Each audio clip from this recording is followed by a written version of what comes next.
bienvenidos. Muchísimas gracias por acompañarnos hoy, teniendo en cuenta el día que hace, porque francamente en Pompaelo tenemos la experiencia de hacer actos en días que parecen hechos adrede para no venir, ¿no? O sea, cuando no hay lluvia y -5. Hoy ha sido un día que todos sabíamos que iba a ser de mal clima, pero está cumpliendo. Así que se agradece especialmente que hayáis sacado el tiempo de estar aquí. ¿Más? Perfecto. Decía simplemente que muchas gracias por sacar el tiempo y dar valor a lo que os traemos lo suficiente como para pasar el frío que habréis pasado viniendo, y no digo ahí aparcando si lo habéis intentado bajo la lluvia. No sé si conocéis la Asociación Pompaelo. Somos una entidad relativamente pequeña, relativamente joven, creo que tenemos 6 años ahora mismo, y nos dedicamos principalmente a organizar este tipo de actos en los que intentamos dar o poner encima de la mesa, digamos, temas que entendemos que son problemas comunes y temas que tienen que ver con nuestra historia, con quiénes somos y que normalmente se desdibujan mucho, tal como os cuenta últimamente en esta comunidad. También editamos libros y en general hacemos lo que podemos para que esta comunidad no sea un monocultivo de un solo mensaje. Y tenemos el placer a veces de contar con gente como la que nos ha hecho el favor de venir hoy, después de muchos intentos, ¿verdad, Álvaro? Porque llevamos, no sé si 1 año y medio o más hablando de organizar este acto. Y por fin se han conjuntado las estrellas. Tenemos con nosotros a 3 personas que vienen de la mano de The Objective, que conoceréis todos como uno de los medios, vamos a llamar rebeldes, del panorama español, es decir, gente que se está destacando por no seguir las... No soy yo todavía. Aquí la culpa no es técnica, es mía. Decía que el Objective se ha caracterizado desde que existe por no ceñirse a las consignas mediáticas que atan incluso a los medios más serios, tradicionales de España. Han contado cosas que no se podían contar, han dicho cosas que pensamos, lo sabemos todos, pero no se podían decir, y han ayudado a que muchas de las cosas que están hoy en los juzgados aparezcan allí y se puedan, por lo menos, intentar corregir. Ya veremos hasta dónde llega, ya hemos visto la sentencia de hoy y ya hemos visto que son nada más 2 años de inhabilitación, pero oye, es mucho más que un comienzo. Con lo cual, y de entrada, muchas gracias a los 3 por la entidad a la que representáis. Álvaro es el director del periódico y como tal ha tenido que enfrentarse a unas presiones que no me puedo ni imaginar para que las cosas que han publicado no se publiquen y sobre todo no se pongan en la luz en la que se han puesto.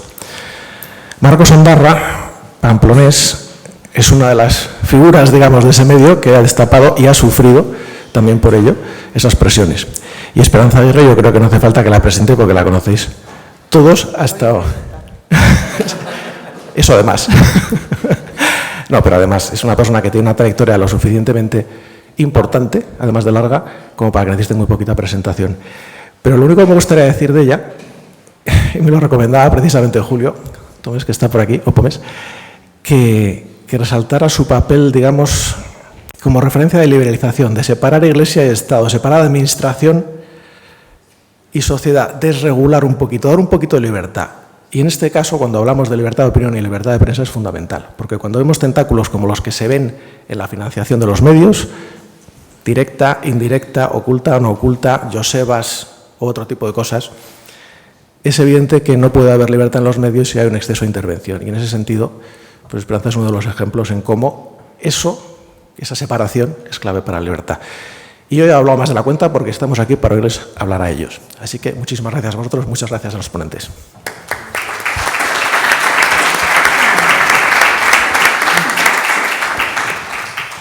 Pues muchas gracias, Miguel, y a Pompaelo por ayudarnos a organizar esta reunión, este encuentro, que la verdad es que me llena de alegría porque, en fin, veníamos con mucho temor porque llevamos muchos actos de este tipo por toda España ya celebrados y realmente a veces pues salen mal y otras veces pues son un éxito.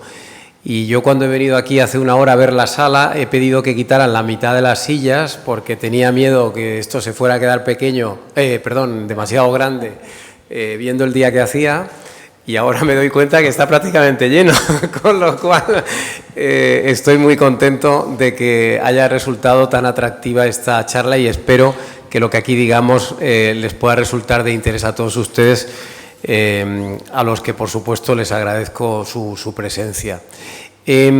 Estos debates que estamos organizando por toda España se iniciaron justo hace un año con motivo de la campaña en la que vimos que se metió el Gobierno, sobre todo a raíz de la carta que nos dedicó el presidente del Gobierno, Pedro Sánchez, después de los 5 días de reflexión.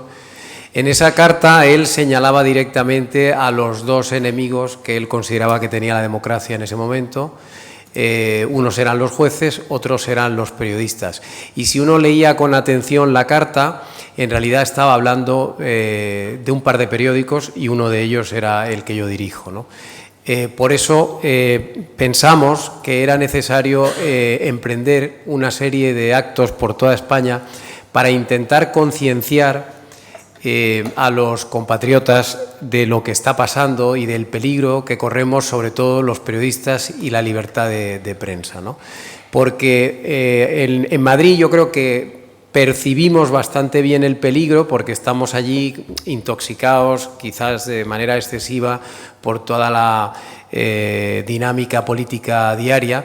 Pero fuera de Madrid, como la gente es mucho más feliz y vive otras cosas y están preocupados sí, hombre, sí, que Esperanza, hay que decirlo con claridad. Bueno, fuera de Madrid yo creo que muchas veces, o al menos yo lo que he percibido siempre, es que no hay esa sensación de que se estén poniendo en riesgo cosas fundamentales. Y esto es lo que nos llevó a organizar este tipo de actos y hemos ido pues a prácticamente la mitad de las capitales de provincia ya. Y estoy muy contento de estar aquí en Pamplona, donde hemos intentado venir efectivamente desde hace año y medio o un año. Y lo que nos llevó definitivamente a decir ya tenemos que ir a Pamplona fue lo que vimos hace unas semanas en la universidad, ¿no? Esas escenas nos preocuparon enormemente y, bueno, pues hablando con Esperanza dijimos hay que ir sí o sí ya cuanto antes a Pamplona. Normalmente estos actos siempre tienen esta composición. Yo he intentado siempre rodearme de un columnista insigne de mi periódico, en este caso Esperanza Aguirre, y de alguien que trabajara con nosotros y que fuera o estuviera vinculado a la tierra donde en cada momento estamos, ¿no? Y en este caso pues está Marcos aquí en representación de todo nuestro equipo de periodistas. El acto siempre lo hemos planteado de una manera muy informal. Se trata de compartir con ustedes nuestras sensaciones, en fin, nuestras opiniones respecto a lo que está pasando en España y sobre todo aquello que tiene que ver con los medios de comunicación. Y si les parece y si ustedes quieren, una vez que llevemos aquí un rato hablando nosotros, pues les daremos la palabra también a ustedes para que nos puedan preguntar o puedan hacer algún tipo de intervención al respecto. Así que yo les voy a dar primero la palabra a ellos, nos contarán en una primera intervención sus impresiones y después ya les daré yo también la mía particularmente sobre este tema. Así que Esperanza, por favor, cuando quieras. Pues muchas gracias, Álvaro. Muchísimas gracias a Miguel también y a Pompaelo por invitarme otra vez a Pamplona y muchas gracias a todos ustedes por estar aquí, precisamente en un día que no es la climatología más agradable en Pamplona, que yo he estado muchas veces y no hacía tanto frío. A ver, yo quiero en 5 minutos decirles que aquí organizamos este acto en Pamplona porque nos parecía absolutamente intolerable que la policía dijera que no podía garantizar la seguridad de un acto que había programado la Universidad de Navarra porque había amenazas de los proetarras y de los abertzales. Entonces, vamos a ver, es que esto es muy grave. Resulta que el periodista o, ¿cómo les llaman esto? El activista Vito Quiles anuncia la cancelación de su acto porque la Universidad de Navarra ya ha cancelado las clases y cerrado el campus por seguridad, porque le ha dicho esto la policía, porque hay unos grupos que se llaman antifas Jaque S, ERNAI, que es la organización juvenil de Sortu, la coordinadora de los socialistas e independentistas, Jardún, por lo visto, y resulta que vienen, a pesar de que el acto se ha anulado, unos 300 radicales, atacan a la Policía Nacional, hay 4 policías nacionales heridos, y le rompen la cara a patadas a un periodista del periódico español, a José Ismael Martínez, y le tienen que mandar al hospital. ¿Y qué hace el Partido Socialista de Navarra a la vista de estos hechos? Que a mí es lo que más me ha impresionado. Presume de que no han roto la convivencia aquí en Navarra. La convivencia es que es un sarcasmo, porque es con los bilduetarras con los que conviven, ¿no? El Partido Socialista de Navarra, por suerte no vas a romper la convivencia que hemos logrado con tanto esfuerzo. La vicepresidenta del Parlamento de Navarra gana la convivencia al odio. Los enfrentamientos estériles no pueden acabar con nuestra convivencia.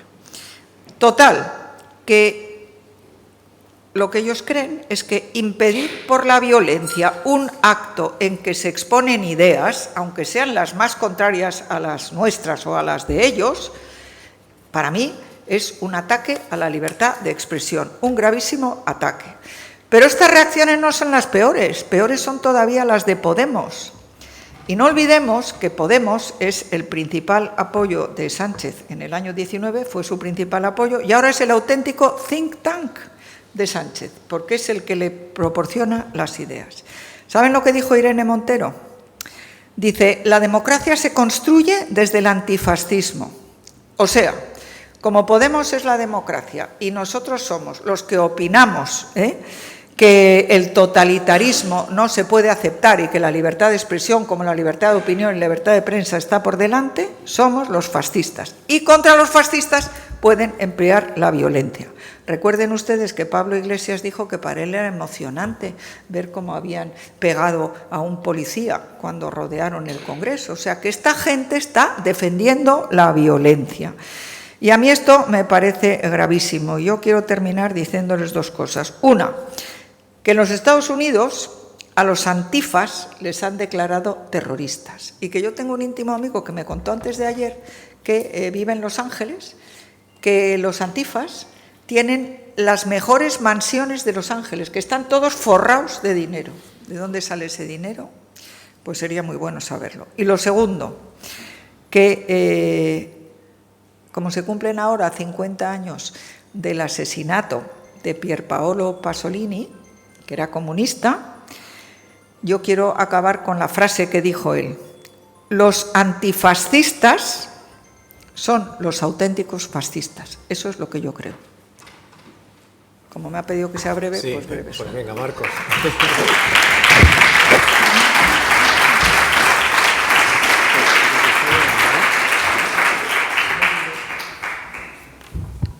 Bueno, en primer lugar, yo también quisiera agradecer a todos los presentes que hayan concurrido, que hayan abarrotado la sala, no nos lo esperábamos.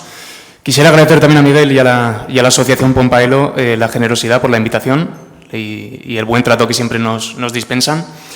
Y yo creo que el escenario es doblemente adecuado, no solo porque estamos en Pamplona, donde hace 3 semanas se agredió a un periodista, a José Ismael López, del Español, no solo por lo que ha comentado Esperanza Aguirre, por la falta de condena por parte del Gobierno de España y la justificación posterior de sus socios de gobierno. Ella dice que los antifascistas son en realidad los verdaderos fascistas. Yo creo que hemos entrado en una dinámica muy peligrosa en la que no te atacan o no te pegan o no te violentan por ser fascista, sino que te llaman fascista para poder atacarte y violentarte después, que es lo más peligroso, ¿no? Y decía que no solo es adecuado por el enclave, sino también es adecuado por el día escogido. Y no me refiero a la efeméride, sino a que hoy justo se ha condenado al fiscal general del Estado a una inhabilitación de 2 años.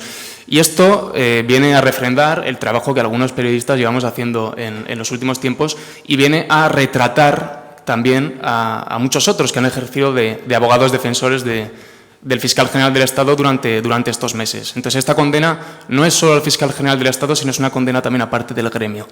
Y por ahí quería llevar yo mi intervención, por distinguirme de Álvaro y de Esperanza. Yo recuerdo que hace 2 años, en una tertulia, en un coloquio al que se nos invitó tanto a Álvaro como a mí, como a Asís Timmermans en Teruel, estuvimos debatiendo sobre esto mismo, sobre la libertad de prensa, y yo por aquel entonces ya advertí que había un empeño por parte del Gobierno de España en cercenar la libertad de prensa.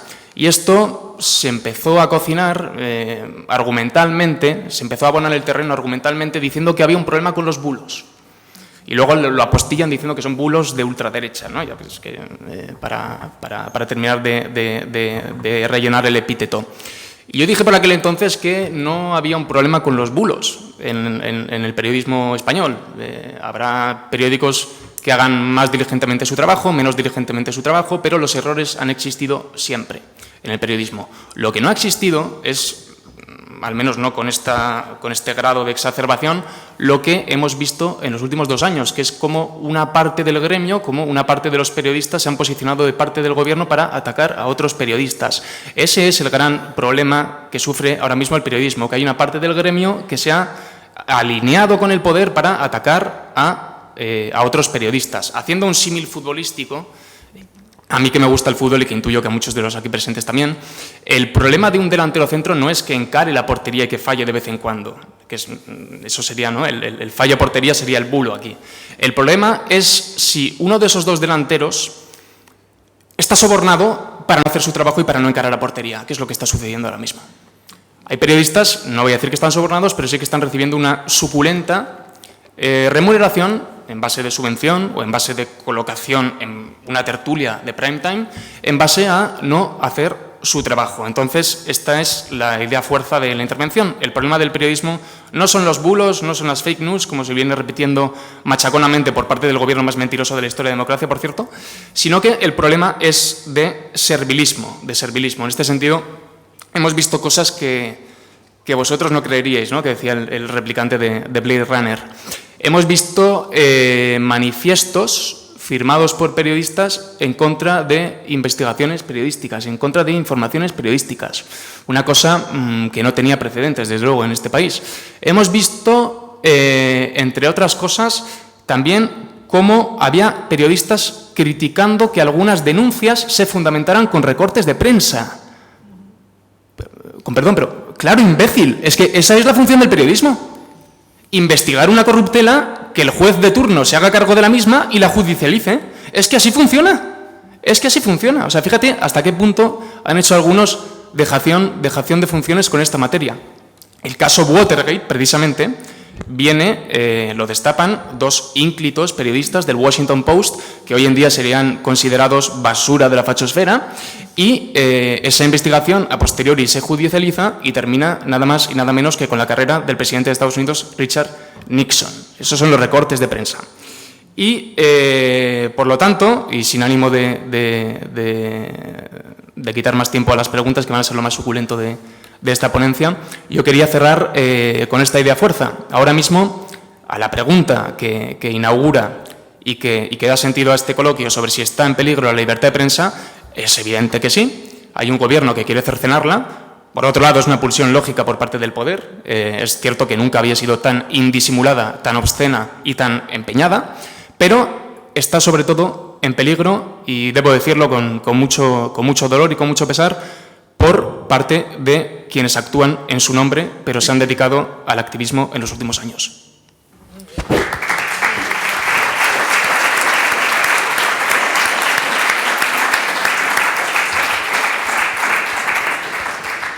Bueno, pues voy ahora yo también a hacer la intervención que me corresponde.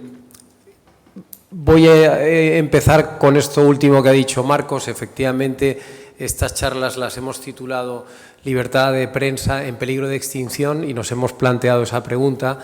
Mi respuesta sería que si no está en peligro de extinción, al menos sí que está en peligro. En peligro.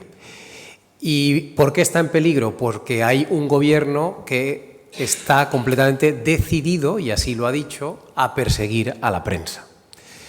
Nos lo ha dicho por escrito el presidente en esa carta que les comentaba yo antes y nos lo ha explicado a partir de esa carta en innumerables ocasiones. Quizás lo que esté impidiendo hasta este momento que no estén actuando con mayor contundencia es que carece de una mayoría parlamentaria suficiente para poder aprobar lo que le gustaría aprobar en el Parlamento. Y eso es ahora mismo quizás lo que nos está librando de ser más acosados aún, ¿no? La tensión entre un gobierno democrático y un colectivo de periodistas o la prensa en general es consustancial a cualquier país occidental. Esto lo hemos vivido en España muchas veces. La tensión entre la prensa y el poder es lo normal, lo habitual. Pero en este momento lo que se están produciendo en España son dos cosas que no habíamos visto nunca. Una de ellas la ha señalado Marcos y yo la voy a recalcar, pero empezaré diciendo que, para empezar, una de las grandes novedades de esta época respecto a los años anteriores de democracia en España es que el gobierno, en sus ataques a la prensa, que siempre han existido en otros gobiernos, pero en sus ataques es más zafio que nunca. Yo recuerdo que cuando empezaba como periodista, el gobierno de Felipe González de aquel momento estaba también en serios problemas de corrupción y también tenía el acoso de una parte de la prensa que estaba destapando los escándalos. Pero el gobierno de aquel entonces a los periodistas críticos e incómodos los llamaba el sindicato del crimen. No me negarán que al menos es una expresión un poquito más elegante que llamar el ojete a the objective, que es lo que hace el ministro de Transportes, Óscar Puente, cada vez que tiene oportunidad en redes sociales, ¿no? O cada vez que ve una información que no le gusta. Yo creo que ahí ya hay una primera anomalía respecto a otras épocas, y es que el gobierno que tenemos, cuando tiene que atacar a la prensa, lo hace con mayor virulencia y mayor zafiedad. Y la segunda novedad es esta que comentaba Marcos, y es que por primera vez en nuestra historia probablemente, ante el ataque del poder a los periodistas, hay una parte de estos que están frotándose las manos con el simple hecho de que el gobierno pretenda aniquilar a la prensa crítica. Es decir, ¿cómo es posible que una parte de la profesión periodística aplauda con las orejas ante el intento deliberado de un gobierno por perseguir a la prensa? Esto no lo habíamos visto nunca, esto no se suele ver en ningún sitio, porque habitualmente los periodistas solemos ser corporativistas y cuando atacan a uno de nosotros salimos todos a defendernos porque nos vemos amenazados. Es lo que hubiera tenido que pasar aquí en Pamplona el día que atacaron a este chico del Español. Tendrían que haber salido todos los medios sin distinción a criticar y condenar el hecho, la agresión. Pero no hubo esa unanimidad, si ustedes repasan las reacciones de ese día, ¿no? ¿Por qué se produce esta fractura en lo que es la profesión periodística ante un ataque tan zafio por parte de un gobierno? Pues por dinero, ni más ni menos. Y lo hace el gobierno a través de dos vías. La más obvia, y por supuesto también la más cuantiosa, es la que tiene que ver con el dinero que están distribuyendo en forma de publicidad institucional desde el propio Gobierno de España a los medios de comunicación más afines. El Gobierno de España en este momento, yo no sé si ustedes lo saben, pero es el principal anunciante de este país, de España. Esto no sucede en ninguna democracia que conozcamos. O sea, normalmente en un país normal, en una democracia de las que nos rodean, el anunciante principal en medios suele ser una gran compañía de telecomunicaciones, un banco, en fin, no sé, alguien que esté especialmente interesado en anunciarse en los medios. En España durante muchos años lo fue el Corte Inglés, luego lo heredó el Movistar, pero ahora, desde hace 4 años en concreto, El principal anunciante de nuestro país es Gobierno de España. Y detrás de él un montón de empresas, algunas de las cuales son públicas, porque resulta que en el top 10 de los principales anunciantes también hay 3 empresas públicas y, por tanto, directamente también controlada esa publicidad por la Moncloa. Loterías, Renfe y la tercera ahora es Correos. Correos, Loterías y Renfe.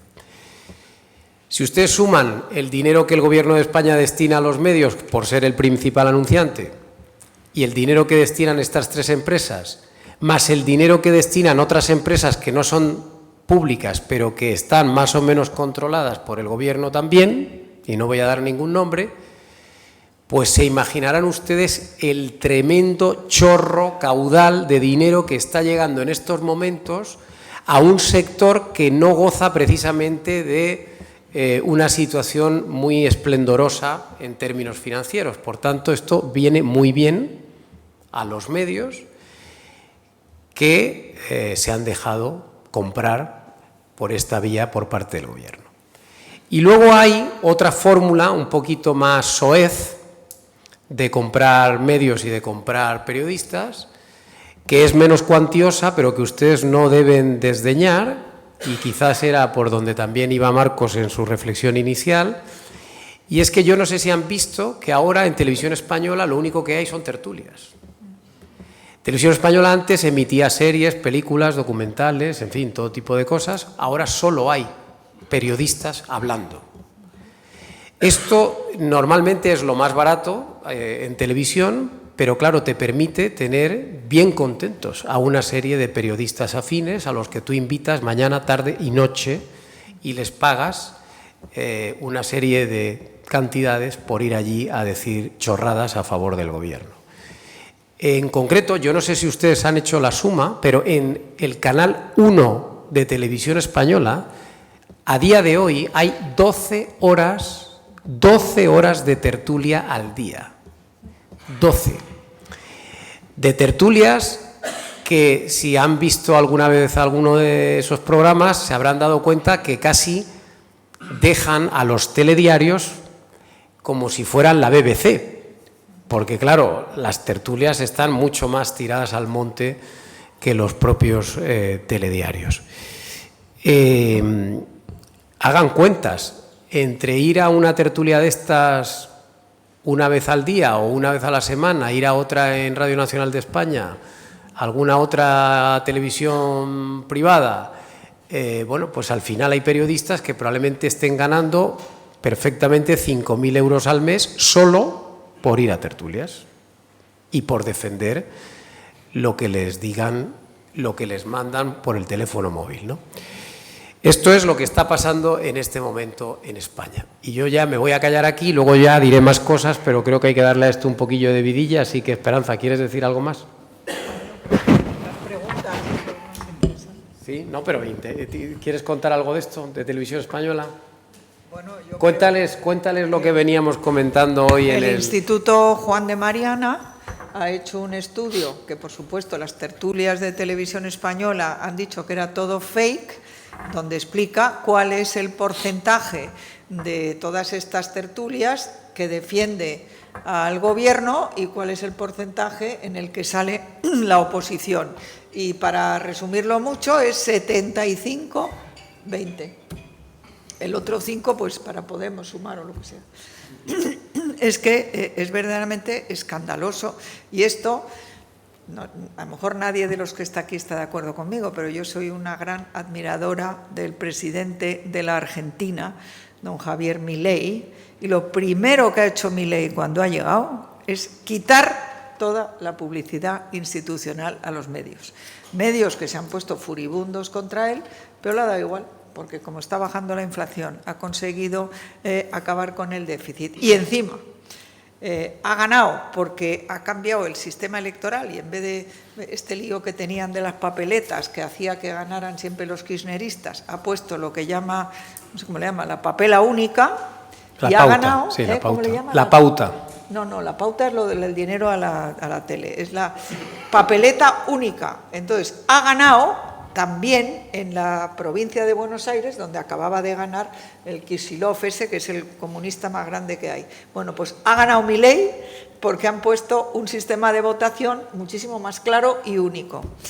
Y a pesar de haber quitado la pauta, como les digo. Entonces, a ver, allí lo que ha quitado es las subvenciones a los sindicatos, las subvenciones a los partidos políticos, las subvenciones que daban para los desfavorecidos y los pobres tenían unas cantidades de dinero, como aquí le llamamos la pensión, ¿cómo llamamos? La renta básica. Bueno, pues la renta básica, en vez de darla directamente el Estado a esa persona o el ayuntamiento, lo que fuera, se lo daban al sindicato.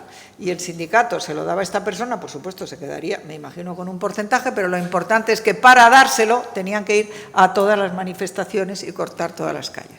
Como la señora Bullrich ha dicho que cortar el tráfico en una calle es delito, bueno, pues todos los jueves, creo, todos los no sé qué días, hacen unas manifestaciones y los otros no van, porque como ya no son ellos los que le dan la paguita, sino que es el gobierno, pues encima ha disminuido la pobreza. Por lo tanto, motosierra y la pauta lo primero. Sí, y por apuntalar también esta cuestión sobre el relato zafio, ¿no? Porque, en efecto, el empeño no solo destaca por su intensidad, sino por su zafiedad. Radio Televisión Española, que es ahora mismo el órgano máximo de propaganda del Gobierno, hay que recordar que se asaltó el día siguiente, precisamente, a que se produjera la gran riada en Valencia. Es decir, que el Congreso se mantuvo abierto, ex profeso, para que se produjera esa votación. Perdona que te interrumpa. Se suspendió la sesión de control en el Congreso. Se suspendió. Todo el mundo se fue. Y cuando de repente deciden, uy, pero qué buen momento para meter a todos nuestros amigos, cambiar el número de gentes que hay en el Consejo de Televisión Española. Lo reanudamos y Rufián, el otro día se lo sacaron. Claro, ¿no? El otro día estaba muy digno en el Congreso Rufián, en la comisión en la que comparecía Carlos Mazón, muy digno, y habría que recordarle, en efecto, que él participó de aquella votación cuando había todavía cadáveres calientes y gente por rescatar en Valencia. Pero, sin embargo, eso se ha olvidado. Lo que ha calado en torno a la riada es que Carlos Mazón pasó la tarde en el Ventorro. Y eso es todo el problema con respecto a la riada en Valencia. Es decir, da igual que no se hubiera ejecutado y que se hubiera suspendido el Plan Hidrológico Nacional, eso da igual que al día siguiente, mientras estaban todavía muriendo valencianos y mientras podía rescatarse gente, estuvieran estos amotinados en el Congreso de los Diputados, da igual que Pedro Sánchez tardara 4 días en enviar al ejército, porque han conseguido, gracias a todo este gran aparato de propaganda, que lo único que haya llegado al ciudadano medio es que Carlos Mazón estaba comiendo en el Ventorro. Hoy en día, la parrilla de Radio Televisión Española es poco menos que un proceso de lobotomización, ¿no? Como le pasaba a Malcolm McDowell en La naranja mecánica, cuando estaba con los ojos abiertos, obligado a consumir propaganda. Pues eso es. Hoy a la mañana, la presentadora Silvia Inchaurrondo, comentando el demoledor informe de la UCO, de la Unidad Central Operativa de la Guardia Civil, contra el exsecretario de Organización del PSOE, Santos Cerdán, decía que aquí no pasa nada, que es todo legal, todo perfectamente legal. Y ya, habiendo pasado de pies puntillas por aquella cuestión, pues habrán rellenado el programa con los trajes de Camps, el Ventorro y probablemente el Prestige. Hayan terminado y lo que fuere, ¿no? Y además te rellenan la parrilla con la novia del presentador, con personajes de Canal Red, que es un organismo de propaganda del mismísimo Pablo Iglesias. Es decir, es todo muy obsceno. Hemos visto cosas realmente zafias y vulgares. Había un columnista en el diario El País que se llamaba Idafe Martín, que dedicaba una columna semanal a insultar a otros periodistas. Bueno, a otros no, porque no era periodista, a insultar a verdaderos periodistas. Y ese tipo, al que no se le conocía prácticamente oficio ni beneficio, terminó un día cualquiera de asesor de comunicación en Moncloa. Así funcionan. Moncloa, otra cosa no, pero paga a los traidores. Roma no lo hacía, Moncloa paga a los traidores. A los traidores del gremio les paga y les tiene bien pagados y bien contentitos. Así es ahora mismo la propaganda, y Radio Televisión Española es ahora mismo pues su pravda particular. A mí me gustaría completar también diciendo y explicándoles a ustedes también de qué manera el Gobierno está está empezando a actuar contra la prensa, porque sí que tiene unos planes en marcha y, como les decía antes, de momento no los puede aprobar en el Congreso, pero está en ello, está en ello. El Gobierno, claro, desde el principio, lo primero que hizo fue cortar el grifo de la publicidad institucional a los medios críticos. Ni que decir tiene que The Objective no recibe un solo euro ni del Gobierno ni de las empresas públicas controladas por el Gobierno. Pero claro, el Gobierno sabe que nosotros, con la publicidad privada de las empresas privadas, sí que podemos subsistir y sí que podemos salir adelante, ¿no? Entre otras cosas porque el modelo de periódico que hacemos es un modelo bastante low cost, es un modelo muy distinto al de los grandes medios, que sí que son mucho más costosos y están mucho más hipotecados, ¿no?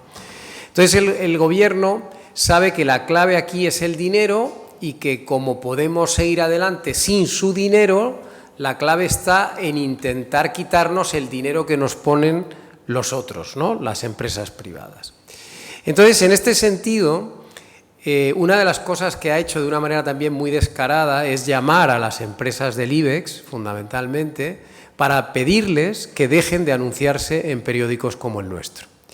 Esto lo sé porque me lo han dicho. Yo hablo todos los días con mis anunciantes y algunos de ellos me lo han asegurado, hasta el punto de que también pocos, pero hay alguno, me ha pedido que le retire su anuncio del periódico, que va a seguir poniéndome el dinero, pero que el anuncio no se vea por miedo a las represalias del Gobierno. Esto está sucediendo hoy en España y esto yo creo que es propio de la mafia, Afortunadamente no están cediendo al chantaje del Gobierno, es decir, al menos no me retiran la publicidad, me retiran solo el anuncio, pero el dinero me lo siguen dando porque quieren apoyarnos. Pero ya es bastante sintomático del clima en el que estamos viviendo. Y a este respecto, el Gobierno ahora mismo está trabajando, gracias a un grupo de sabios que ha constituido, como imaginarán, sabios entre comillas, han reunido a un grupo de expertos supuestamente en periodismo y en comunicación para que traten de determinar qué es un medio de comunicación y qué no es un medio de comunicación. Lo que se pretende hacer es establecer una serie de requisitos que se tengan que tener para poder ser considerado un medio y, por tanto, para poder ser financiado por la publicidad de las empresas y de las instituciones. De tal manera que en su cabeza ellos piensan que algún día van a poder establecer una especie de lista en la que estarán los buenos, y esos sí que podrán ser financiados por publicidad, y otra lista en la que estarán los que no estén en la lista de los buenos, en la que, por supuesto, estaremos nosotros, eso en su cabeza, y que con esa lista van a ir luego a las empresas del IBEX a decirles: oye, que es que nuestros sabios han dicho que estos no son medio de comunicación, no sé qué haces poniendo tú un anuncio aquí. Esto es lo que pretenden. Pretenden que ninguna administración pública ponga tampoco publicidad en esos medios de la lista B o de la lista que no es la que ellos establezcan. Porque también, por cierto, tienen la teoría en la Moncloa de que a nosotros se nos está financiando desde las administraciones del Partido Popular, cosa que es rotundamente falsa. Al menos en el caso de The Objective, tienen ustedes que saber que si entran en una cosa que se llama portal de transparencia de The Objective, encontrarán ahí desglosada cómo es la composición de nuestros ingresos. Y verán que, si no recuerdo mal, en el año 24, que es el último ejercicio que tenemos cerrado, solo el 13% de nuestro ingreso corresponde a empresas y administraciones públicas. Es decir, que si mañana el Partido Popular me corta a mí el grifo, solo pierdo el 13%, cosa que no pueden decir otros medios de comunicación que están financiados hasta en un 90% por las administraciones públicas. Por tanto, no es verdad eso que dice el Gobierno de que nos está pagando Ayuso, el PP o no sé quién. A mí no. No sé si a otros medios de comunicación sí, pero a The Objective ya les aseguro yo que no, porque si no nos tendría yo que ir por ahí pidiendo dinero todos los días. ¿Qué más cosas está intentando hacer el Gobierno? Bueno, habrán oído ustedes esto de la ley Bolaños. Bolaños es uno de los encargados de pensar cosas contra la prensa y una de las que ha planteado es endurecer las sanciones económicas contra los periodistas que sean condenados por mentir. Porque, claro, supongo que habrán escuchado ustedes esta cantinela del Gobierno de que en España hay impunidad para mentir. Bueno, es completamente falso que haya impunidad para mentir. En España, evidentemente, está perfectamente regulado este tema en el Código Penal y en el Código Civil y, por tanto, cualquier director de periódico está sometido al control judicial a diario. Si alguien se ve afectado por una noticia que publicamos, nos puede demandar, se puede querellar contra nosotros y en los tribunales nos vamos a ir a ver.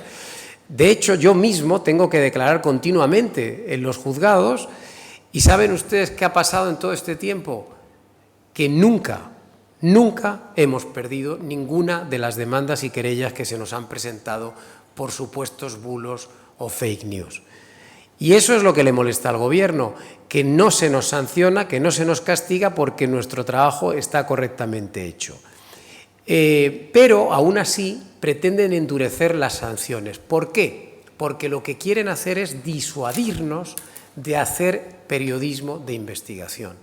Si elevan las sanciones a millones de euros, ellos piensan, los periodistas se lo mirarán 2 veces antes de meterse en determinados charcos. No vaya a ser que luego pierdan en los tribunales y tengan que cerrar el medio de comunicación por no poder pagar la multa.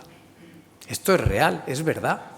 Es decir, nosotros estamos gastando muchísimo dinero en abogados para poder defendernos en los tribunales. Afortunadamente, como no perdemos, pues no tenemos que pagar multas. Pero claro, si a mí me disparan las potenciales sanciones a un nivel que para mí sería completamente imposible de pagar, pues claro, a lo mejor me tengo que pensar si sigo dedicando a mis periodistas a investigar o les pongo a aplaudir al Gobierno, que es lo que se pretende. Por tanto, cuidadito con este intento de elevar las sanciones, porque eso al final lo que lleva es a disuadir a los periodistas de hacer su trabajo. Y en tercer lugar, es muy divertido, y con esto termino, lo que han pretendido también hacer en algunas instituciones, por ejemplo el Congreso de los Diputados, para echar de ahí a la prensa incómoda.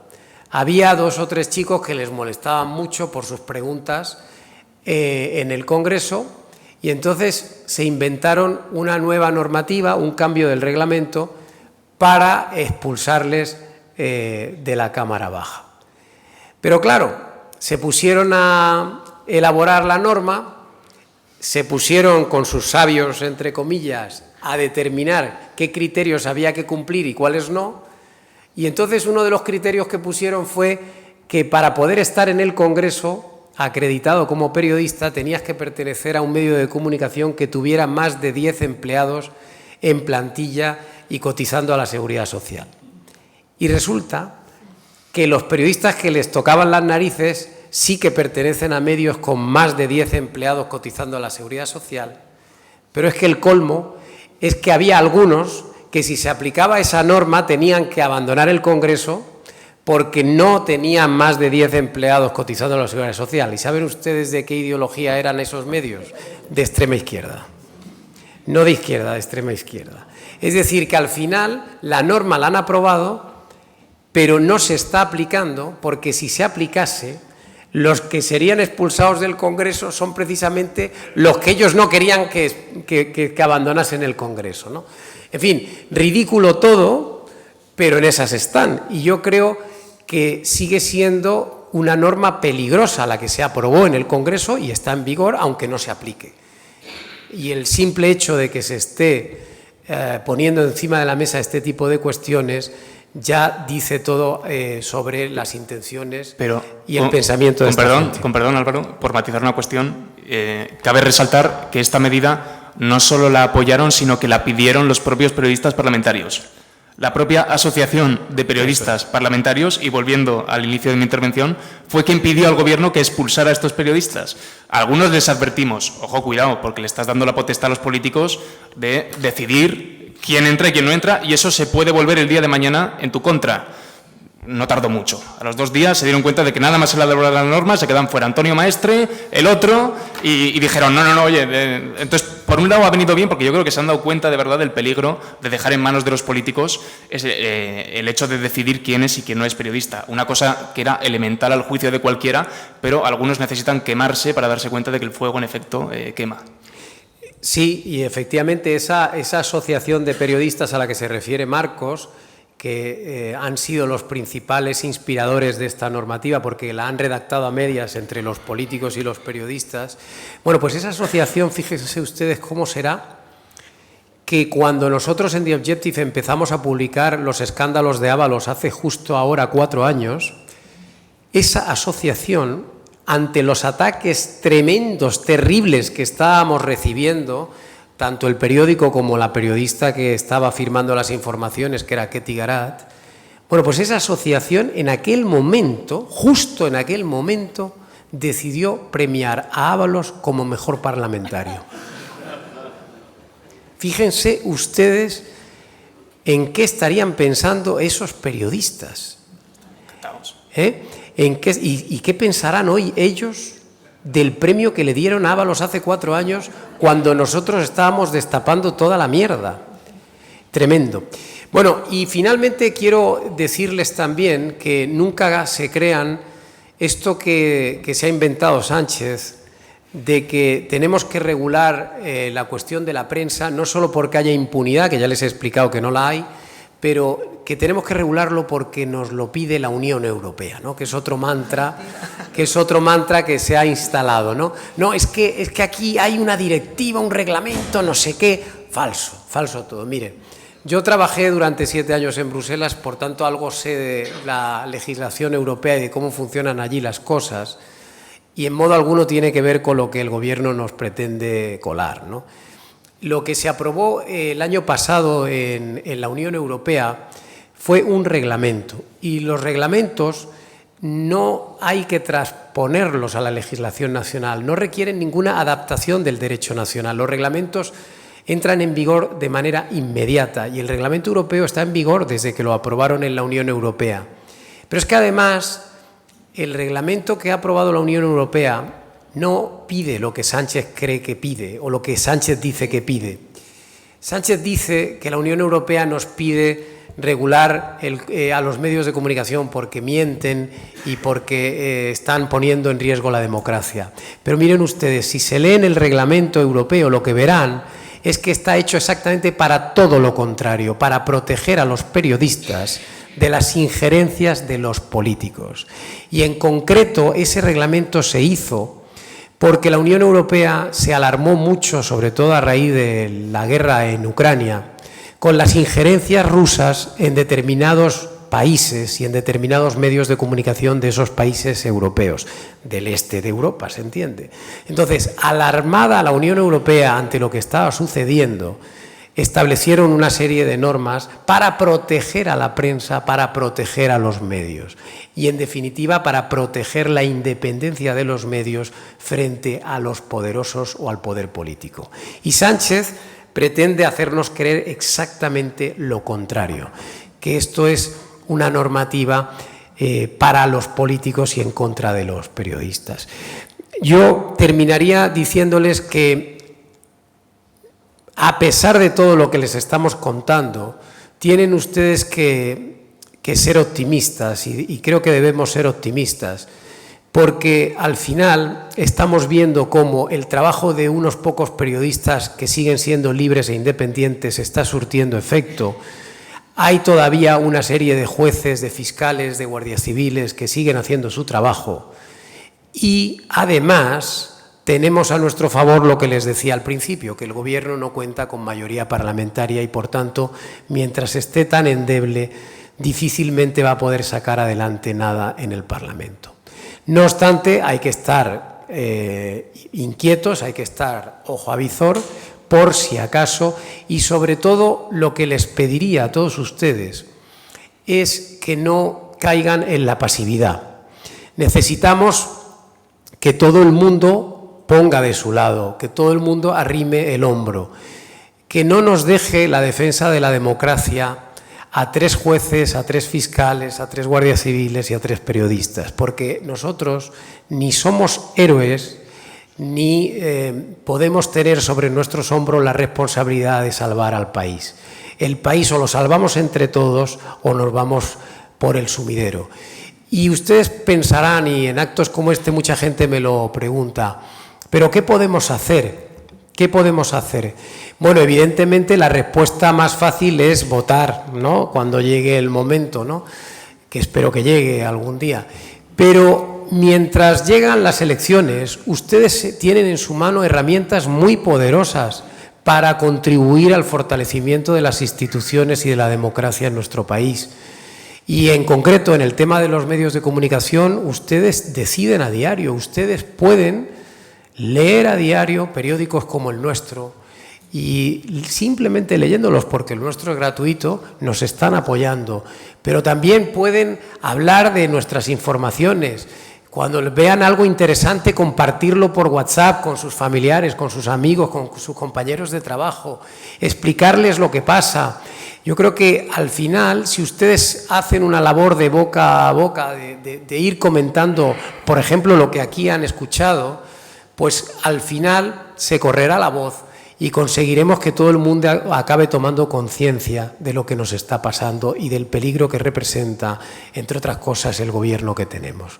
Así que, por favor, les pido que no caigan ni en el pesimismo ni tampoco en la pasividad y que tomen conciencia de que esto lo tenemos que salvar entre todos. Muchas gracias.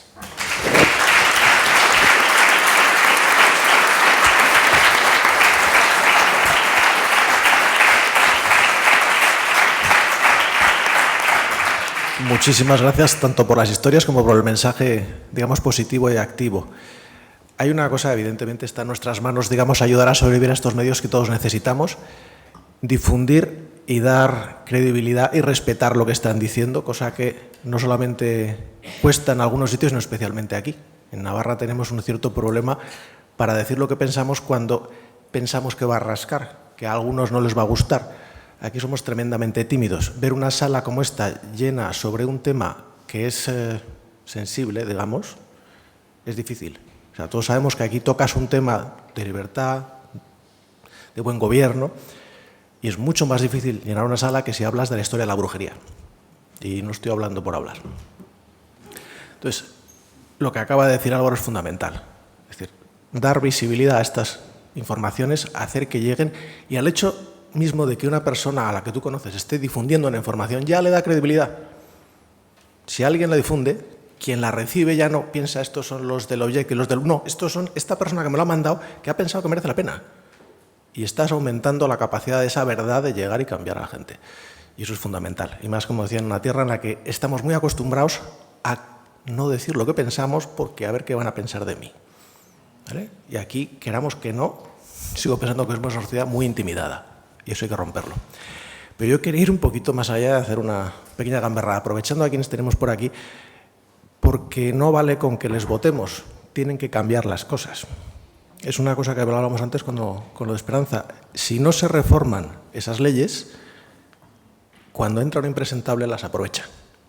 Podemos estar hablando de la independencia del Poder Judicial como podemos estar hablando de la financiación de la prensa. ¿Vale?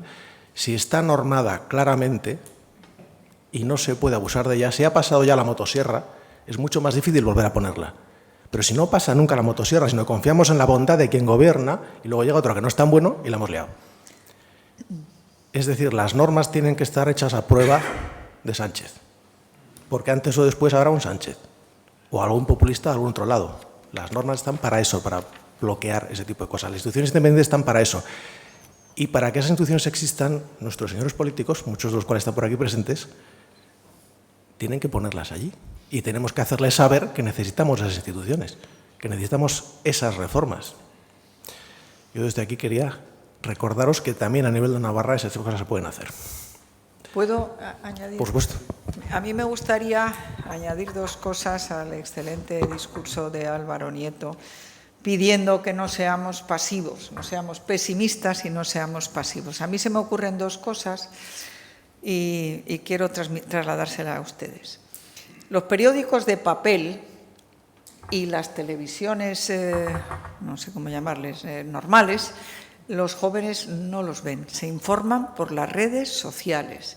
Entonces, yo veo que aquí hay mucha gente que va a decir, bueno, pues que yo no tengo edad de estar en las redes sociales. Pues sí, todos tenemos que estar en las redes sociales. Es muy fácil, se pone la X de Twitter y ponen ustedes lo que opinan, porque para eso tienen una edad, para tener unas opiniones perfectamente basadas. Por tanto, las redes sociales son muy importantes y reproducir lo que se escribe en el Objective en las redes sociales, que lo vean todos sus amigos de aquí o los enemigos, que es mejor que lo vean los enemigos porque así nos damos cuenta, a mí por lo menos todos los días me desean la muerte y toda clase de cosas.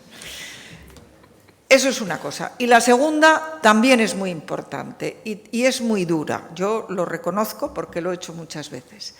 Yo no me fío un pelo de las elecciones generales que va a poner este señor el 23 de julio del 27. No se hagan ilusiones porque no va a ser antes. Entonces, el voto por correo, a mí el otro día me dice la mujer de un taxista que se quedó impresionada. Mire, yo toda la vida he estado en una mesa en un pueblo de Toledo y esta vez llegó una barbaridad de votos por correo. Digo, bueno, es normal, en julio hay mucha gente que está fuera y es normal que haya más votos. Sí, dijo, sí, es normal que haya más votos, pero no todos con la misma letra y todos en mayúscula. ¿Quién era la encargada del voto por correo? Leire.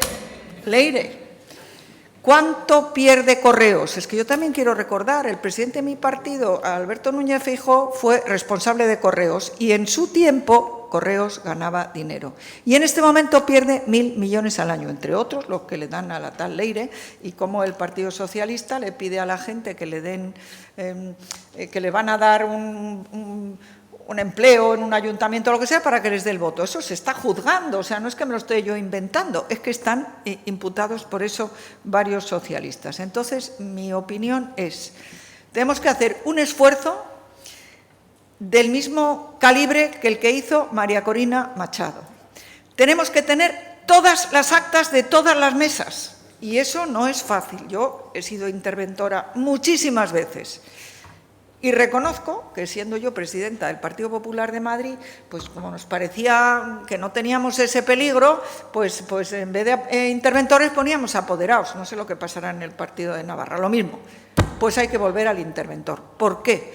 Porque tenemos que hacer el acta y por el teléfono mandarla. Yo sé que en el partido, yo he hablado con el presidente y con el secretario general, van a montar un sistema para tenerlo inmediatamente. Porque ¿quién creen ustedes que hace el recuento electoral y todo eso? Indra. ¿Y qué han hecho ellos con Indra?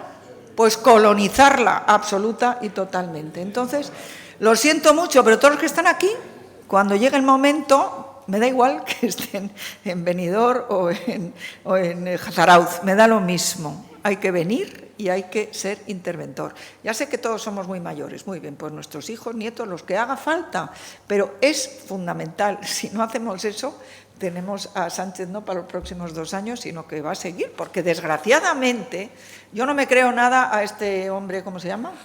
El del CIS, a Tezanos, que le han llamado al Senado porque ha dicho que es que está 8 puntos por delante el Partido Socialista del Partido Popular. Eso no me lo creo, pero que hay más de 6 millones de españoles que van a seguir votando a Sánchez porque les parece que la ultraderecha es que venga Hitler, porque también creo que hacemos muy mal en adoptar la palabra ultraderecha nosotros. ¿Por qué no hablamos de la ultraizquierda? Ellos sí que son ultraizquierda, que dicen que contra nosotros está bien utilizar la violencia. A mí no me gustan muchas cosas de las que opina Vox, pero Vox es un partido perfectamente constitucional, que quiere acabar con las autonomías. Bueno, pero lo quiere hacer de manera... y además ya me parece que ya no lo tienen en el programa eso. Entonces, nosotros lo que tenemos que hacer es garantizar que vamos a ganar las elecciones cuando sea. Y para eso, ya les digo, A pesar de eso, María Corina, yo no sé si ahora ya Trump conseguirá que se vaya Maduro, pero ella demostró que había ganado las elecciones, no ganado, arrasado, y nosotros lo tenemos que demostrar. Y para demostrarlo hay que dedicar un día, es horrible, ya lo sé yo, 14 horas, bueno, pues hay que hacerlo, no hay más remedio. No sé si quieren decir.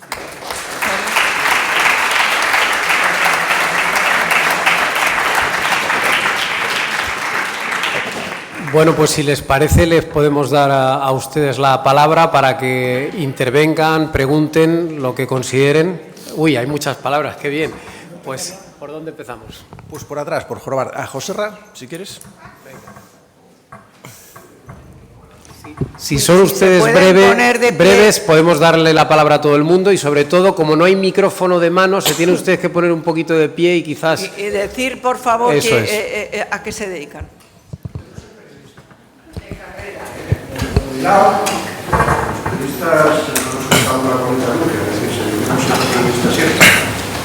Y las presiones políticas las hemos sufrido siempre, pero teníamos la capacidad y la potestad de defendernos. Teníamos una profesión unida, teníamos unos directores que respaldaban lo que hacíamos, es decir, podíamos esquivarlas y podíamos tolerarlas. Y hemos tolerado mucho. Lo que sucede ahora se define un poco una frase que me ha dicho, es un poco exagerada, pero es cierta. Hoy se venden más periodistas que periódicos. Eso es muy bueno. Periodistas que periódicos. Es decir,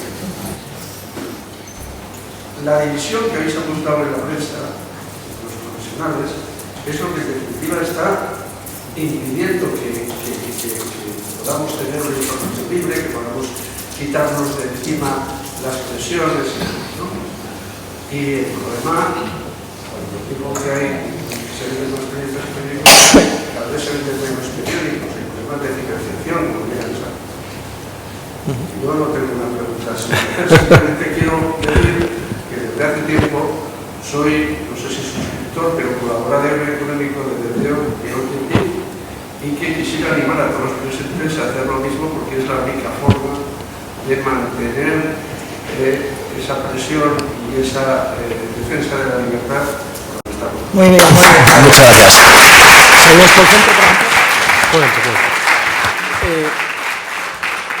Muchas gracias. Voy a aprovechar su intervención para efectivamente explicar esto que yo he dicho antes, que el periódico era gratuito y lo sigue siendo, todos los contenidos son en abierto, pero es verdad que tenemos una pequeña ventanita ahí que se llama Club TO para aquellos que quieran o bien suscribirse por 15 euros al mes para una serie para recibir una serie de ventajas aparte de leer los contenidos, pero también hay una opción de hacer una donación puntual, o sea, no hace falta suscribirse 15 euros al mes de por vida, sino que se puede poner la cantidad que uno quiera y en el momento que uno quiera. Así que efectivamente eso está ahí por si alguien... Y lo hemos puesto en realidad porque nos hemos encontrado muchas veces gente que nos dice cómo os puedo ayudar económicamente y yo siempre digo, oye, pues a un periodista solo se le puede ayudar de dos maneras, o le das una noticia o le pones publicidad. Y en este caso hay mucha gente que, bueno, no tiene una empresa para poner un anuncio, pero si tienen 50 euros y alguien quiere apoyar el periodismo que hacemos, pues es una buena manera de hacerlo a través de este club que tenemos. Muchas gracias. Muy bien, decíamos que por seguir un poco la geografía y recordemos, intentemos breves. Sí, por favor, no tenemos micro de sala, así que... Estoy un poco nerviosa, así que perdonad. Mi nombre es Emilio, yo soy periodista también de formación, aunque actualmente no esté en ejercicio, la cosa no está fácil. Un poco en la línea de lo que usted ha dicho, Álvaro, del papel de la ciudadanía, de apoyar a los medios. Yo quería contar, una vez Rubén Arranz, un periodista del Independiente, contó en el podcast El Purgatorio de Padilla, en Biogetti, que en un evento una señora le preguntó, bueno, Rubén Arranz se identificó como periodista, sí soy periodista, y una señora le preguntó de qué medio, y dijo el Independiente, y acto seguido, según cuenta Arranz, le preguntó, ¿por qué publicáis tantos bulos? Y yo le pregunto, pero señor, ¿usted sabe quién soy yo? Ni idea. Entonces, claro, digamos, es verdad que la gente muchas veces consume medios con el simple hecho también de confirmar su sesgo, efectivamente. Pero también me llama la atención eso, por ejemplo, hoy antes de venir... No sé si se oye bien, que si no...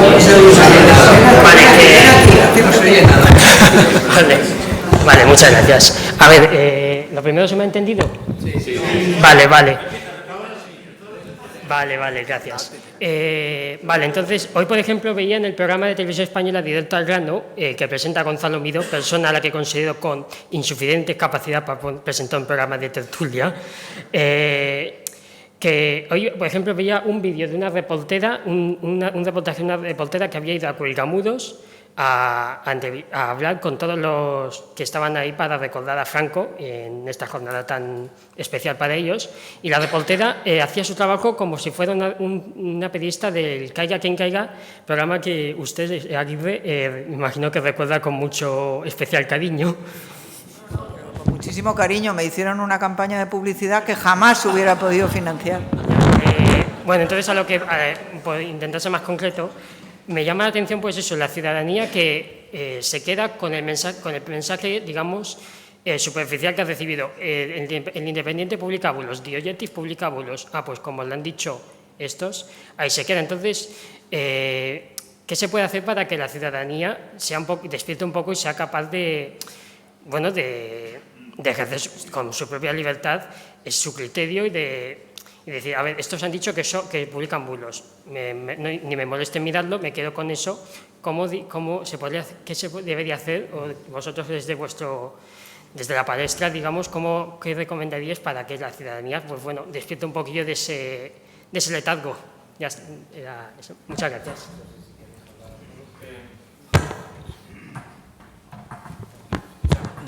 Yo aquí no pondría el foco tanto en la ciudadanía, la responsabilidad o la culpa en la ciudadanía, sino precisamente en los programas supuestamente periodísticos que han pervertido su labor para meter activistas y para hacer propaganda en lugar de periodismo. Yo creo que aquí la asunción de responsabilidad tiene que ser por parte del poder político. Hablábamos antes de qué podía pedirse precisamente a un futurible gobierno que no fuera el de Pedro Sánchez. Yo creo que una labor fundamental sería hacer una limpia de activistas en el ente público, por ejemplo, en Radio Televisión Española. Yo publiqué una columna hará cosa de unos meses, que generó cierto revuelo, en el que yo llamaba a hacer los juicios de Nuremberg del periodismo, haciendo un símil precisamente con que es necesario, después del sanchismo, hacer una reflexión sobre qué papel ha jugado cada uno en la perversión de la democracia. Ha habido aquí unos periodistas que han estado haciendo diligentemente su labor, que serán los que aparezcan futuriblemente en la lista esta que está pergeñando el ministro de Propaganda, Félix Bolaños, y habrá otros medios o otros periodistas que también se han autoseñalado, figurando en manifiestos o significándose públicamente haciendo de abogado defensor del fiscal general del Estado y demás. Yo creo que aquí, en efecto, la asunción de culpa debe ser, en primer lugar, por parte del Gobierno de España y de los colaboradores necesarios, y creo que quien quiera nuestro voto, si alguien quiere que yo le vaya a votar, tiene que prometerme que va a votar con B a todos los propagandistas que se han colado en los entes públicos y en los medios de comunicación en los últimos años. Creo que ese es el problema y no se puede cargar el peso sobre la ciudadanía que bastante tiene con su día a día y está consumiendo de una manera, aunque sea indirecta, pues propaganda, muchas veces sin ser capaz o sin tener el juicio justo para poder cribarla, ¿no? Creo que, en definitiva, que la culpa pesa sobre el poder político y, en este caso, sobre los periodistas que se han prestado a esto. Pues yo creo que lo que hay que hacer es, si Radio Televisión Española quiere ser un ente público pagado con el dinero de todos nosotros, porque pierde 1.000 y pico millones de euros, tiene más personal que el doble de personal que A3 Media y Mediaset, o sea, la 5, la 4, la 3, la 6, todas juntas. Mi punto de vista, la televisión pública o es como la BBC, o hay que privatizarla inmediatamente o cerrarla. ¿Qué ha pasado con la BBC? Para empezar, la BBC, para poder verla, tienes que pagar una tasa. O sea, eso ya sería una gran cosa. ¿Usted quiere ver Radio Televisión Española? 200 euritos al año, que no es para tanto, pero lo paga, ¿eh? Los ingleses lo pagan. Eso lo primero. Y lo segundo, ¿han visto ustedes por haber manipulado porque ha habido un informe de uno que había trabajado en la BBC diciendo, entre otras cosas, que habían manipulado el discurso de Trump del 6 de enero, pero entre otros muchos sesgos que habían observado, ha dimitido el director y la jefa de informativos, fuera. Porque es que una televisión pública no puede tener sesgos. Y entonces, ¿estos qué han hecho? Todo lo contrario. Han puesto un consejo de administración donde todos son suyos. Han hecho que se quiten las series, las películas, no, para poner las tertulias. ¿Y a quién ponen las tertulias? Es verdad que a mí me han llamado de todas las tertulias de Radio Televisión Española, pero yo no voy, porque no voy a blanquearles. No pienso ir a blanquearles. Y por lo tanto, pues, y no solo Radio Televisión Española, todas las televisiones, y yo he sido presidenta de una comunidad de Madrid, y es verdad que hice un ERE porque Telemadrid costaba mucho, y a Televisión Española habrá que ponerle otra vez la publicidad, en vez de tenerla prohibida como ahora, si la quieren mantener. Y además, quitarle el sesgo. Y si no, pues cerrarla o privatizarla. Parece que solo tenemos del bando derecho. Yo es que, perdóname, Marcos, pero yo no estoy de acuerdo con que vayamos a juzgar ahora a los periodistas. Yo estoy de acuerdo, aunque no sé quién dijo esa frase famosa, no estoy nada de acuerdo con lo que usted dice, odio todo lo que está usted diciendo, pero daría la vida porque usted pudiera continuar diciéndolo. Entonces, yo creo que fue Lincoln, ¿no? Dicen. Pues Voltaire, el que fuera. Yo es que lo que creo es eso, en la libertad de expresión, de opinión y de información. Muy bien. Por antigüedad de la mano, Fernando Sesma, y luego seguimos hacia atrás. Yo me he presentado, Miguel, soy Fernando, soy músico y profesor de música y fui concejal del Ayuntamiento de Pamplona por Ciudadanos en Navarra Suma. Todavía estamos llorando Navarra Suma, que fue una plataforma en la que muchas personas se sentían identificadas, que quizá no votaban a un partido concretamente, UPN, PP o Ciudadanos, pero sí a esa Navarra Suma. Yo todavía la sigo llorando. Y soy liberal, como dice Esperanza Aguirre en su libro, de los que caben en un taxi de liberales en España. Y el taxi lo pagaba Alianza Popular. Bueno. Aquí no sé quién paga el taxi por pagar Navarra Suma, pero en cualquier caso... ¿Quién era Navarra Suma? Ciudadanos, PP y UPN. Sí. ¿Y cuántos concejales sacaron? Tuvimos uno menos que lo que hubiera sido la mayoría absoluta. Y fue una legislatura difícil, estaba Carmen como compañera mía allí del PP, y fue una legislatura difícil porque tenías al Partido Socialista que en cualquier momento podía echar por tierra lo que estabas haciendo. Pero gobernó exactamente. Una suma con Enrique Maya como alcalde. Yo quería contradecir un poco la primera intervención de Álvaro Nieto, lo siento, que ha dicho que aquí en provincias vivimos más tranquilos. Depende de cuáles. No, ha dicho que sois más felices, que es lo que a mí me ha molestado. No es cierto, porque aquí vivimos con la misma preocupación que en el resto de España, la situación política de España, y además, enlazando con lo que decía Miguel, esa dificultad para expresarse. Aquí no hay libertad. Es decir, no nos engañemos, aquí la banda terrorista ETA no mata, pero no hay verdadera libertad, ni puedes expresarte, ni puedes decir qué cosas, según qué cosas, y sobre todo ni siquiera con tu cuadrilla de amigos. ¿Han nacido perdido yo amigos con todas estas cuestiones? Muchos de ellos no lo serían. Pero a mí, aparte de la libertad de prensa y de la libertad de expresión de cada uno, me preocupan también otras libertades, y no son por problemas que vienen solamente de España, sino de Europa. Estamos hablando de las redes sociales y la posibilidad de la censura en las redes sociales, esa censura que va a haber en breve, y la de no poder utilizar dinero en efectivo que se están intentando, porque parece ser que los ciudadanos somos los que tenemos el dinero negro. Igual el dinero negro lo tienen los que quieren dificultar a los demás utilizar el dinero en efectivo. Entonces yo lo que digo es que ahí, en el Parlamento Europeo, se ponen de acuerdo conservadores y socialistas y no tienen problema en ponerse de acuerdo con cosas que atentan muy gravemente a la libertad de los ciudadanos. Y en este caso de España. Y de eso la culpa no la tiene toda Pedro Sánchez, no nos engañemos. De todo lo que se ha hablado, seguramente sí, pero de esto no tiene toda la culpa. Entonces, en definitiva, me parece que tenemos que hablar muchísimo más también en Energetic de esta serie de cuestiones porque preocupan, yo estoy seguro que preocupan mucho a las personas que están aquí y sobre todo a los que creemos que la libertad es indispensable, la vida primero y luego la libertad. O sea, quería hacer esa intervención contradiciendo un poco. A ver, por alusiones, efectivamente tiene usted toda la razón. Mi comentario ha sido muy desafortunado porque Pamplona efectivamente no puede estar considerada como una capital de provincia más en España, por lo que hemos visto, sin ir más lejos, hace 3 semanas. Yo probablemente no me he explicado correctamente. Lo que quise decir es que habíamos iniciado esta ronda de coloquios porque efectivamente sí que habíamos notado, yo en mis viajes por toda España con la radio, por ejemplo, cuando voy, que efectivamente se vive muy bien en muchos sitios y la gente no es consciente de los riesgos y de los peligros. Pero obviamente aquí sí son ustedes conscientes, efectivamente. No es este un territorio normal, no es esta una ciudad normal, como puede serlo Málaga, Murcia, en fin, o Mérida. Y ahí sí que tiene usted toda la razón y por eso precisamente también lo he intentado explicar, pero con poca fortuna, hemos decidido venir ya a Pamplona porque creíamos que era necesario, ¿no? Porque estábamos viendo lo que estábamos viendo estos días. Sí que me gustaría hacer un pequeño comentario a propósito de lo que ha dicho usted, que también tiene mucha razón respecto a la Unión Europea, porque es verdad que no podemos caer en esta ingenuidad de pensar que nos van a venir a salvar desde la Unión Europea.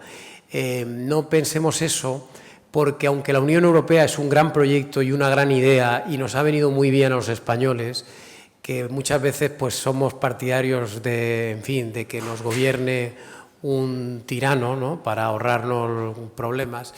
Pero en este caso concreto las circunstancias han planteado un escenario muy endiablado.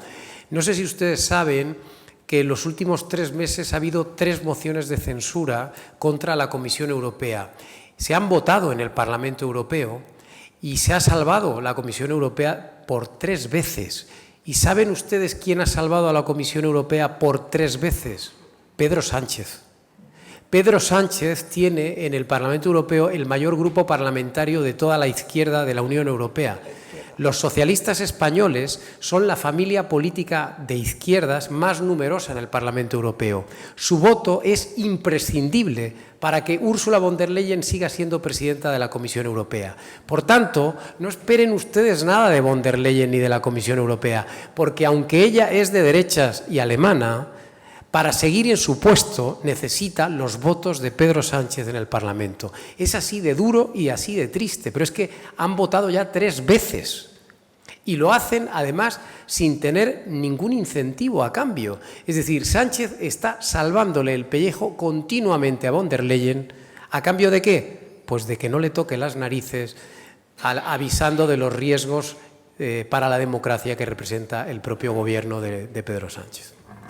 ¿Puedo decir algo? A ver, yo estoy totalmente de acuerdo con usted. Yo soy europeísta a muerte. Pero creo que por ser europeísta tengo que criticar a la Unión Europea. Y hace cosas la Unión Europea que son impresentables. Por ejemplo, el euro digital, que usted ha dicho, suprimiendo el derecho. Por ejemplo, y usted no lo ha mencionado, pero yo sí, el Pacto Verde. Y, por ejemplo, y lo más grave, la censura que pretenden poner, porque no sé si ustedes saben que se aprobó una directiva por uno que ya no es consejero, ¿no? ¿Cómo se llaman los de...? Comisario, que dijo que echaron al que había ganado las elecciones en Rumanía y dijo él, y haremos lo mismo si hace falta en Polonia si no gana este. Es que no puede ser, o sea, y lo que quiere es censurar las redes sociales. Eso, menos mal que el que ha comprado Twitter es Elon Musk, porque estábamos, si no, vendidos. Pero siguen empeñados en censurar las redes sociales. Y yo creo que criticar a la Unión Europea es una obligación de un buen europeísta. Y yo, desde luego, lo critico. Usted no ha hablado del Pacto Verde, yo soy agricultora consorte y le digo que es un disparate. Bueno, la parte buena, un segundo, efectivamente hay cosas que hará la Comisión por su situación política, pero la Comisión no es el Tribunal Superior de Justicia de la Unión Europea, son cosas distintas y hay algo. Pero lo sí que es completamente cierto es que Europa no tiene las competencias para venir a salvarnos.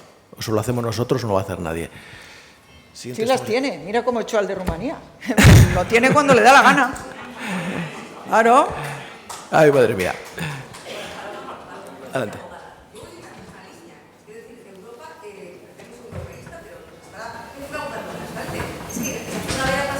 La capital francesa, C8, cerró la cadena de televisión. En este momento, los grupos del señor Bolloré, tanto en New York Times como CNews, que es la primera cadena de información de Francia, están amenazadas para cerrar. Entonces, tenemos el Tribunal de Justicia de la Unión Europea, no sé qué estamos esperando. C8 está cerrada desde mayo, abril-mayo. La Unión Europea está haciendo lo que está haciendo. Y el Partido Popular, que siempre le voto, pero me molesta que diga muchas veces que es que nosotros votamos muchas veces en Europa con el Partido Socialista. No, votamos muchas veces, no, estamos en coalición y yo estoy radicalmente en contra. O sea, no nos vamos a engañar. Estamos en coalición con los socialistas y con los verdes. Y todo eso es un disparate. Muy bien. En la última fila, el caballero del jersey claro.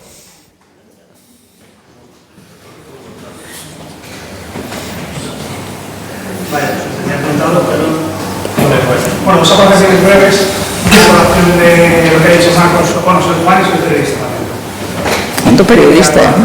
Sí, sí. Sobre cómo han convertido la televisión española en la agencia de colocación. Justo hoy salía la sentencia tras la condena al fiscal general del Estado, un reportero de televisión española que era un chavalín, súper joven, y en otro lo ponía Daniel Forte. Resulta que es el hijo de Xavier Fortes, el director de 4 horas de televisión española, que ni siquiera ha aprobado la oposición, pero claro, estando ahí colocado, pues le da puntos para luego poder obtener la plaza. Ya están colocando sus propios hijos incluso. Y a las novias, y a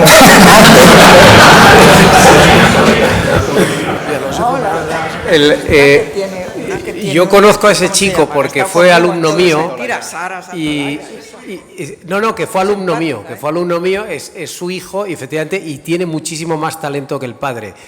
Lo que pasa es que efectivamente si está ahí, yo no lo sabía que estaba en Televisión Española, pues estará colocado, claro, enchufado descaradamente. no aprueba, pero él le se da acaba puntos haber de estado. él se acaba de graduar seguramente este último verano.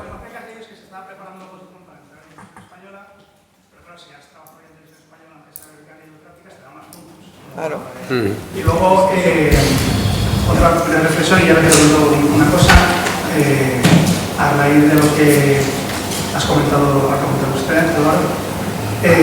A mí por mi profesión me ha tocado filtrar noticias importantes, relevantes sobre este gobierno, ya que regional, y algunas sobre el gobierno central.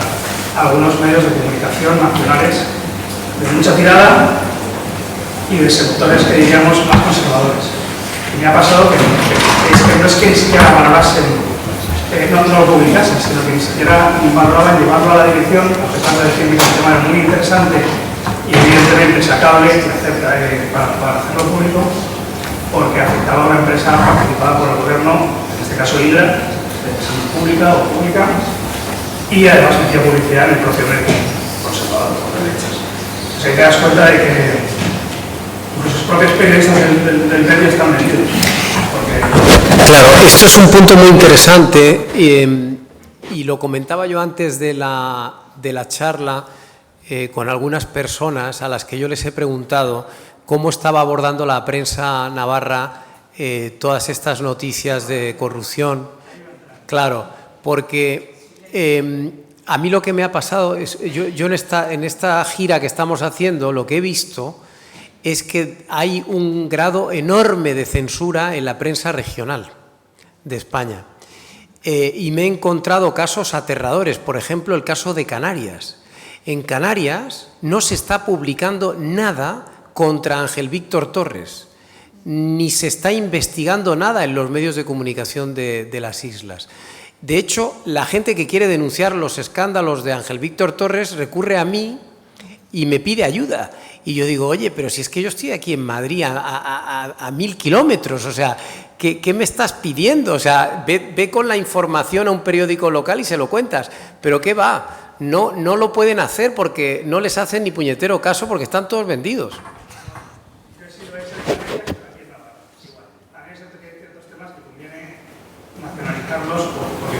altavoz más potente además. Y luego además obligan a los medios locales a que también lo saquen.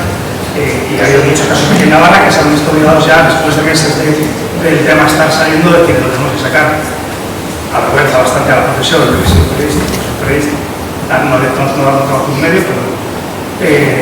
y luego la pregunta era ahora para la Esperanza, aprovechando el día en que estamos, sobre todo porque creo que es la única que estaba viva de la mesa, entonces... ¿La única que qué? Que estaba viva, la que estaba viva en el 75. ¿Cómo compara la situación de la libertad de prensa en los últimos 15 años del 20 de noviembre de hace 50 años y los últimos años que estamos viendo ahora en ese sentido? Bueno, pues yo es que hace 50 años tenía 22, y entonces no estaba dedicada, y además no soy periodista, o sea que lo que estaba era haciendo unas oposiciones que saqué de técnico de información y turismo del Estado, y cuando se murió Franco nos dieron 3 días de luto oficial que me vinieron a mí fenomenal para preparar el examen de Derecho, que era oral. O sea, a mí no me preguntes eso porque yo en la política entré hace 40, no hace 50. Yo creo que debíamos dar más palabras porque nos tenemos que ir. Sí. No, pero tenemos, ya está. Sí. Tenemos el taxi a las 9. No, lo he cambiado, lo he puesto a las 4. ¿Ah, sí? Sí. Decía que había una señora al fondo, pero ya que estás levantado. Debo haber nacido en otro sitio. ¿Eres? Ginecólogo. Ah, ginecólogo. Ah, vale. Menos mal, porque aquí todo el mundo es periodista. Pero, joven, si a mí me parecía el mejor filósofo político, me parece, que de todos los tiempos, ya en el Leviatán, en 1650, decía que a la política se tienen que dedicar los abogados y los periodistas, porque están acostumbrados a mentir. O sea que esto de que el periodismo no coincida con la realidad es lógico. La BBC, que usted ha ponderado bien, usted conoce bien, ha metido muchas patas. El periodismo en Francia está más amenazado casi que en España, bastante más. El prestigio de diarios como el New York Times, Washington Post, se ha ido a hacer puñetas en los últimos años.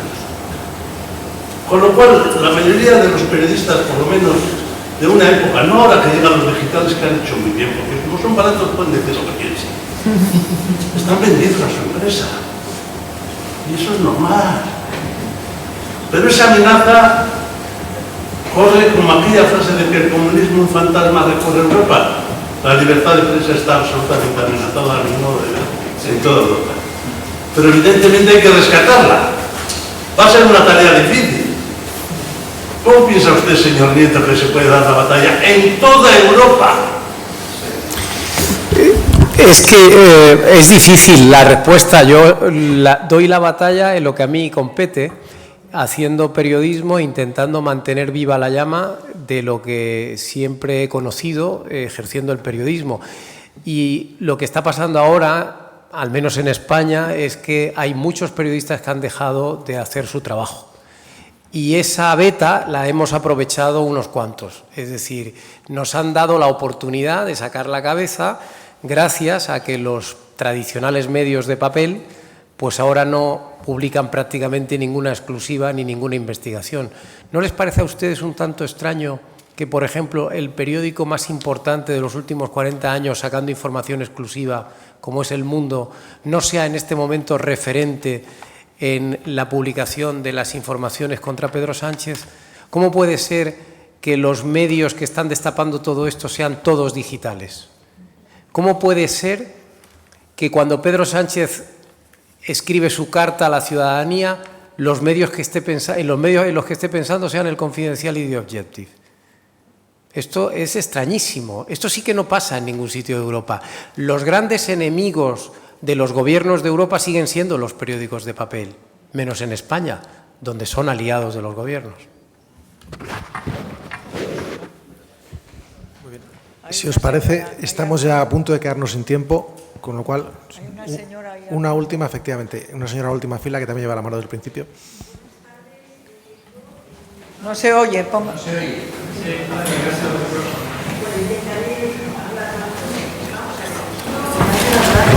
No, venga usted para acá. Ah, pues salir, ¿no? Quería darle las gracias porque ha dedicado doña Esperanza Aguirre un ratito de su tiempo a los ciudadanos pamproneses.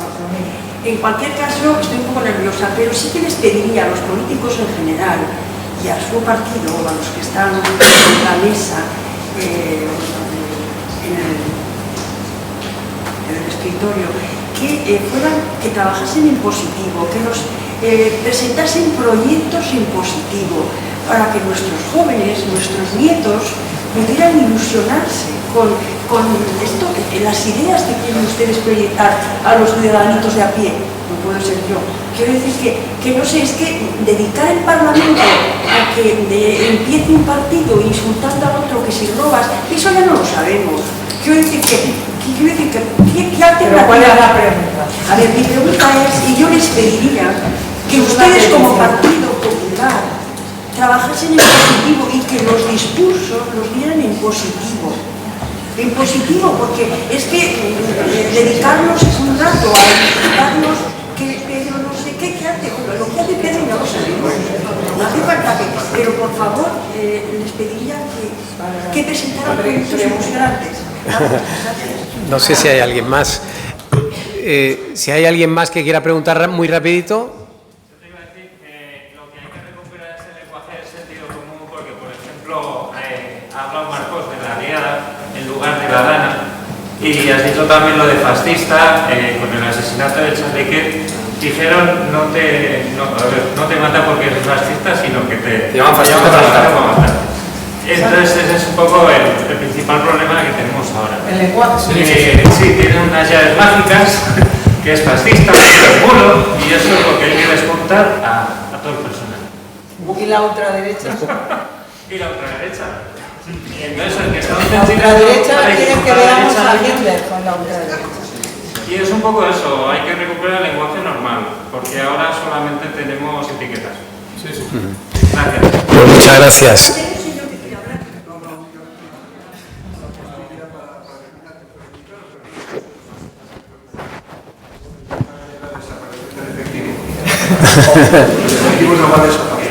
Eso creo que es para otro día. Sobre eso igual hacemos algún otro acto. Muy bien, tenemos que ir cerrando ya porque nuestros queridos invitados tienen el taxi dentro de 9 minutos en la puerta. Así que muchísimas gracias a todos por venir, muchísimas gracias a los ponentes por estar aquí.